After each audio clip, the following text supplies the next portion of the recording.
So, welcome to today's podcast. Thanks for joining me. I'm excited by myself today.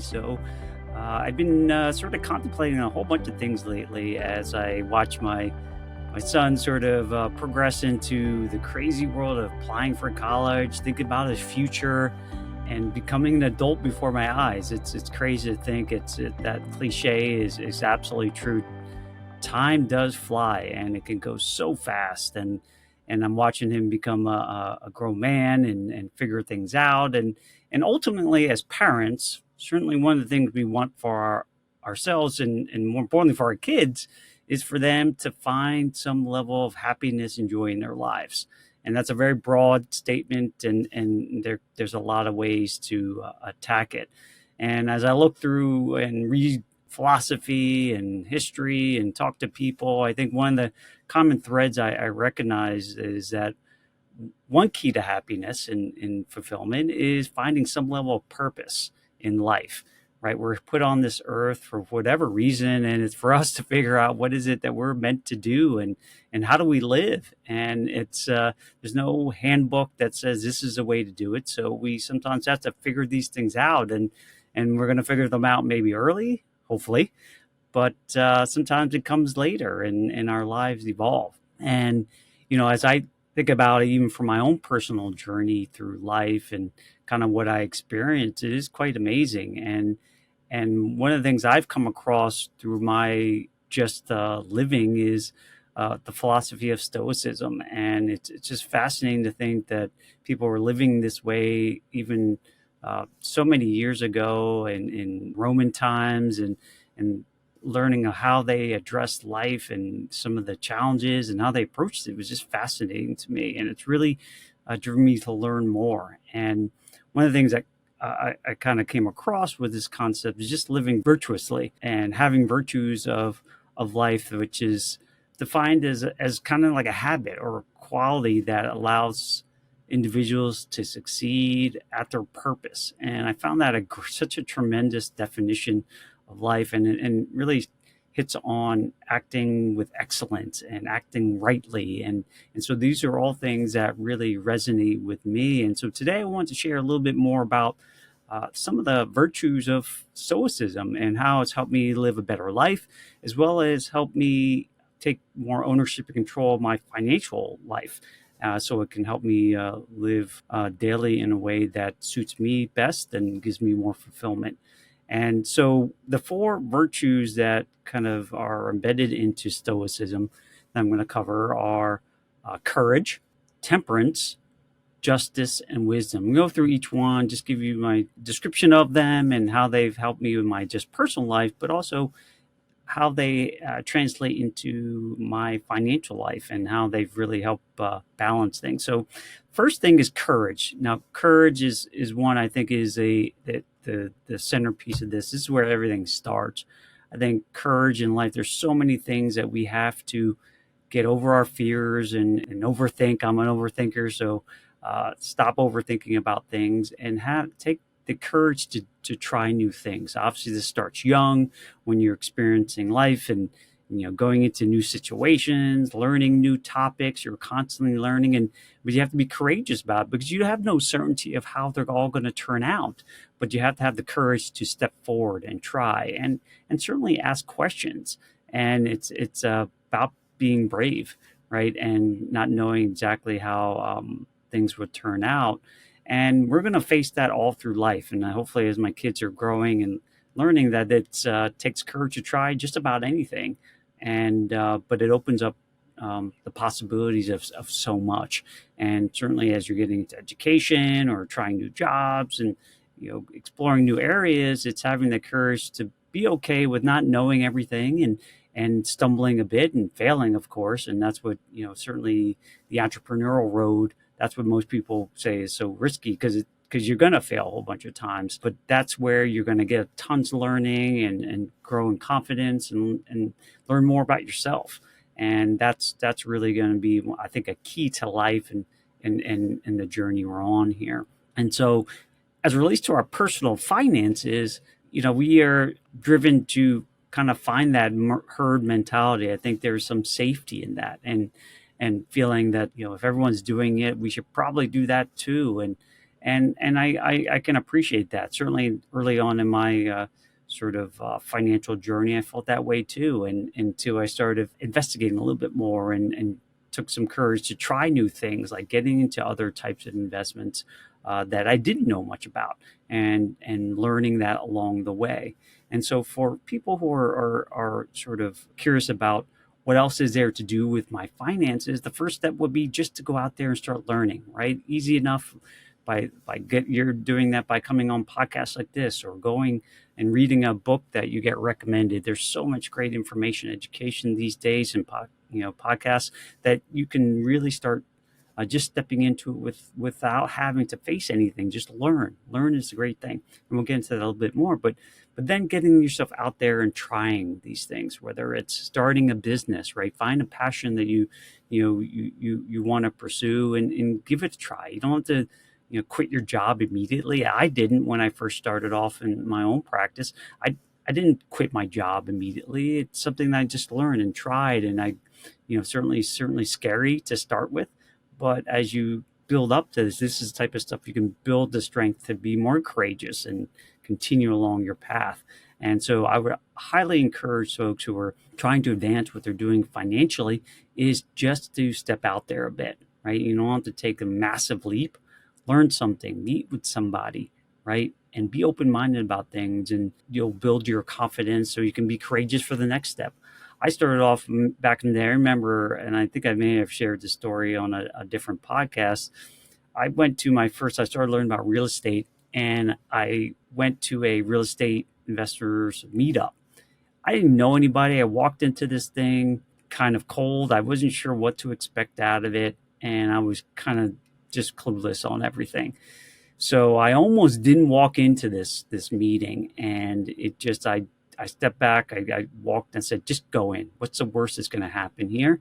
And so when I went in, it was obviously with a lot of experienced investors, some not, but I just kind of allowed myself to experience it and be okay with feeling uncomfortable with it.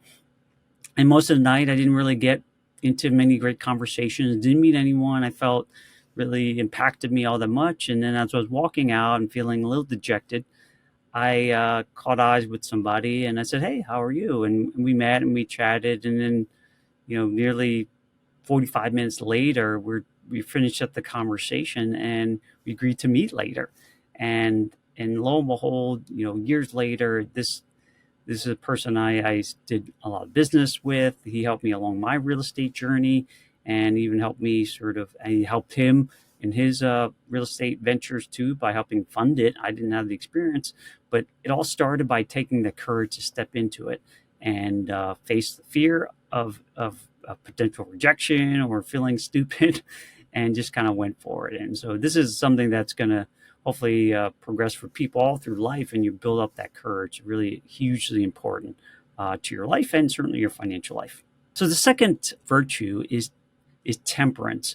And this is centered around moderation and balance in life. And obviously you can imagine, and really self-control too, because we can let our emotions sort of run wild with us. I certainly can. It's just trying to get a control over that. And so when we think about our lives, we can kind of, be workaholics, which I was for quite some time. And you really didn't have really much balance in life. And it was really centered around just work and trying to make money. And we know a lot of stories around that where people are just imbalanced in life, and it ruins their family relationships, or ruins their health potentially. And so temperance really is around balance in life, and recognizing there's things that will never be the same, right? Will never stay the same. So we got to have balance to it so we can pivot. And that's really what's really key as it relates to our financial lives. We can get so enamored around investing. Investing is interesting, the sexier side of our financial lives, but having the balance on a couple fronts. One being balance between wealth building and protection, because we know that things will change. We know there's only so much in our control, that we have to prepare.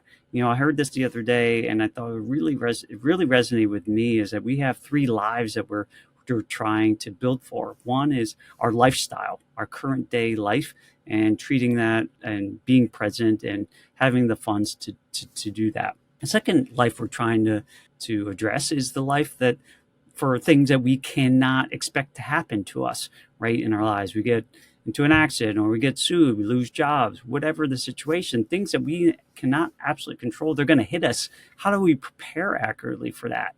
And be positioned to be able to withstand it and thrive in those situations. And then lastly, we're trying to prepare for a life in the future, right? This is usually equated to retirement someday, which I'm not a massive personally believer in the concept of retirement. I may be transitioning, but if you want to retire, that's fine too. But we're preparing for that future when we're no longer working, and then how we prepare for that so that we can succeed in those areas. So that's a balancing act that we all have to play with, because we don't know exactly what will happen in the future, and the lack of certainty makes it impossible to know it for sure. Even though you see some of these financial plans, you run numbers and it looks great, assuming everything works out. Well, that's not reality. And so that's why having balance in our lives and our financial lives are so key to helping us win and succeed regardless of what happens. Now, the third virtue is justice. And this is centered around service to others, kindness, right? Fairness, right? I'm a true believer in fairness and transparency. And so justice really centers around this. And this would certainly has impacted my life for sure, because there's so much negativity in this world, and it doesn't take long for you to see it when you listen to the news, which I've cut out quite a bit. But it's really trying to bring more positivity in life, and certainly there's a lot of ways around it, with certainly gratitude and affirmations and trying to think positively. I think there's a lot of benefit to that. And it's certainly in things like meditation and things of that nature. So there's a lot on that. But it's also a feeling of trying to do something of value for others. Our lives, I was so busy in life chasing money, but I didn't know if I was actually making a difference in anyone's lives. And so to me, this is really centered around trying to help people realize that there's more to life than just making money. But how do you show up and impact others around you, whether it's your family or people you work with, your clients, whatever. How are you, your communities, how are you impacting that, and how are you doing it in a way that's fair, right? And living with under the world of truth and sort of honesty and integrity. I think, unfortunately, we live in a world where it's maybe not a common thing in our worlds. It's really about trying to get ahead and for some folks at any cost, even if it may hurt others in this world. And that's not a life certainly I want to lead. And it's I think for most people, they feel this way. They want to do good things for others, and I think it does feel great. And so that's just how so that's a kind of the justice side of things from virtue. And how does that relate to our finances? Well, certainly if you're in your job or you're in your business, is creating more value, right? Trying to figure out how you can create more value for your company or the people you serve in your company. Or if you're in business, how do you create more value and service for others in your business, right? By thinking about them a little bit more and less about yourself and how we're making money, but really focusing on them and trying to find ways that we can be fair to people and think about others instead of just ourselves. It's important to think about ourselves, that's for sure. And if we're not, treating ourselves with love and kindness, it's going to be tough to do it for others. But with that in mind is also thinking about, doing good for the world, doing good for our people in our lives. And I think all of that stuff will come back to us in the end somehow. I truly believe that, and living a virtue of justice helps me sleep better at night, to know that what I do is a good service to others, and I treat people with kindness, and I try to do that on a daily basis, and it just makes me feel better. And just so we can do that in our personal lives as well as our business or our work lives. And that's something that I think is something you can do to help build your wealth and by doing good. And the last virtue I want to cover is wisdom. And so wisdom is centered around knowledge, right? And education and truth. And a lot of it's self-reflection too. I think there's we go as we get wiser, if we go older, we get wiser, right? We learn things and we become a little bit more able to see the big picture of things and put things in perspective more so than we were younger. And so wisdom is one of those things I do believe it comes with time and reflection and just thinking about things. It certainly has for me. I think obviously as I watch my kids, back to how we started this podcast, watching my son who's 17 now and trying to figure out life a bit and certainly unsure of a lot because they haven't experienced a lot. And you kind of just take that for granted, being a little older and experiencing things. We are in a better position to, put things in perspective. And so what I would encourage most people to do is to continue to stay educated, continue to learn. We are on this lifelong journey. And unfortunately, there's never going to be enough time to learn everything. And so that's why you leverage other people and use experts, but also you're constantly learning and growing. And I just love learning. As I've grown older, I love learning. It's just so much out there that's interesting, and I get more curious when I examine things, and it's just fun. And for me, it has. And so for kids who are growing up and going to school, hopefully that becomes just a natural thing that they're enjoying, and we got to help them find ways to enjoy it, right? And hopefully work on things that they have a passion for or interest with. And certainly for our financial lives, I mean, we can try to make things so complicated around our personal finances, and it can be very daunting. And certainly you want to leverage experts where you can, but ultimately it is up to you and your own money to drive it, right? To own your future around that. But that requires you to get educated, to learn, to understand the things that you're doing and why you're doing them and for what purpose. And so this really gets back to ownership of it. And, it comes with learning, right? And being open to learning, because once we have gotten to the point of arriving, this concept of arrival syndrome, that we feel like we know everything, I think that's where we get left behind. And there's so many cases and examples of it. It's too many to name here, but it happens all the time in business and life, and we can fall behind. But the only way to stay ahead of that is to recognize that we have to continue to keep learning in our business, in our jobs, in how we build relationships. It's just a constant learning evolution. And for how many hours and days and years I have left in my life, it's going to be something that I'm going to constantly want to learn more, because it will help me be a better person and certainly a better steward of my wealth and better citizen in this country.